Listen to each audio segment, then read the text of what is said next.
ગઢ ભીખાપુરા ગામની આ ધરતી પર આદિવાસી સમાજની હર હંમેશને માટે ચિંતા કરતા રહ્યા છે, યુવા ધનની ભવિષ્યની ચિંતા કરતા રહ્યા છે એવા મારા પરમ મિત્ર લોક લાડીલા ધારાસભ્ય શ્રી ચૈતરભાઈ વસાવાનો ખૂબ ખૂબ આભાર છે। તેમજ તમને અને મને અને ચૈતરભાઈને જેને આ પ્રસંગના અનુરૂપે ભેગા કરવાનું કામ કર્યું છે એવા આદિવાસી યુવા સંગઠન જેતપુર પાવીના યુવાનો વડીલોનો પણ મારી આદિવાસી યુવા સમિતિ ઘોગંબા પણ આપનું હાર્દિક અને આપને નમન કરે છે। આજે અમારો સમાજ ભેગો થયો છે ત્યારે વડીલો અને યુવા ધનને કહેવા માંગુ છું કે યુવાનો, આપણામાં જે લોહી છે, આપણામાં જે જનૂન છે અને આપણું જે સાહસ છે એ આપણા ફ્યુચરમાં તો બનાવજો, સાથે સાથે સમાજની પણ ચિંતા કરતા રહેજો। હવે આપણો સમય કપરો આવવાનો સમય લાગી રહ્યો છે। પૈસાદાર લોકોની આપણી જમીન, જંગલ અને ખનીજ પર બહુ જ મોટી નજર છે। શરૂઆત તો મિત્રો થઈ ગઈ હશે, આજે આપણે પણ અનુભવ કરતા હશો।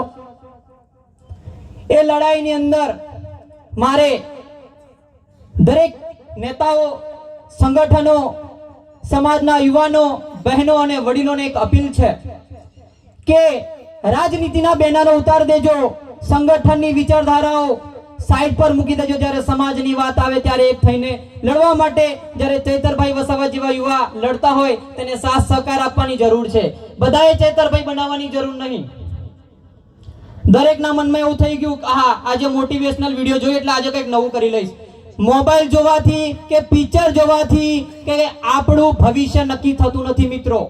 એને આપણામાં અંદર જે ફ્યુચરની જે જનુનાઈ, જે સહન શક્તિ રહેલી છે એને કાઢવાની જરૂર છે। આજે ડોક્ટર થઈને આ મંચ પર આવવાની એટલા માટે ઈચ્છા થાય છે, એક આદિવાસી હોવાનું એક ગર્વ છે। આદિવાસી સમાજના અને આદિવાસીના દાખલા પરથી હું આજે ડોક્ટર બન્યો છું। એનું માન, એનો તાજ લઈને સમાજ માટે બોલી રહ્યો છું। કોઈકને ક્યાંક એવું હોય, ઘણા મિત્રો આયા છે કે બે વિડીયો ઉતારતો લાવજે ક્યાં કોણ કોણ આવ્યું છે એમ।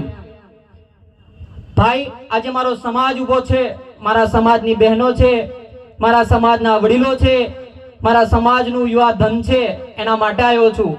મારે કોઈ રાજનીતિના બેનર લેવાના, મારા આદિવાસી યુવા સમિતિને કોઈ ચૂંટણી લડાવવા માટે નથી આગળ આવેલા।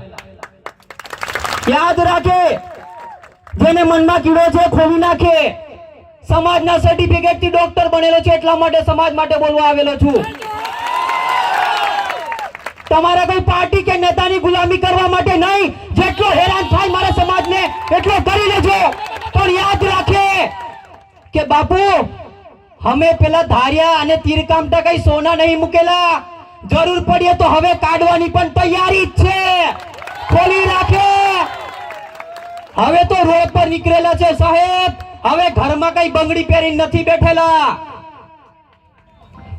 મિત્રો, મારા પરમ મિત્ર પણ ધારાસભ્ય શ્રી દેડિયાપડાથી ઠેક આપણા સુધી આટલા આવ્યા છે એટલે સાહેબ શ્રીને બી આપણે સાંભળવાના છે। તો બસ આટલું જ કહું છું। છેલ્લા આ સમાજ પ્રકૃતિને પૂજનારો છે સાહેબ, એટલા માટે કહું છું કે સંપ્રદાય, પાર્ટી, સંગઠનોના બધા ધજા નજાગરા નીચે ઉતારીને સમાજ માટે એક થશો તો તમારું ફ્યુચર અને સમાજનું ફ્યુચર એક થશે। બાકી આ લડવા ઝઘડવાની વાતોમાંથી દૂર રહેજો। અને બીજો મિત્રો, કોઈને ફોન આવે, કોઈને કહે કે તું કેમ ગયેલો, તેને કહી દેજો કે મારા સમાજના યુવાના ફ્યુચર માટે અને મારા સમાજના ભવિષ્ય માટે ત્યાં ગયેલો। બસ આટલું જ કહીને મારી વિનામે મારી વાણીને વિરામ આપું છું। જય જોહાર। ખૂબ ખૂબ આભાર ડોક્ટર જયરામભાઈ રાઠવા સાહેબનો। હવે આપણી વચ્ચે ઉપસ્થિત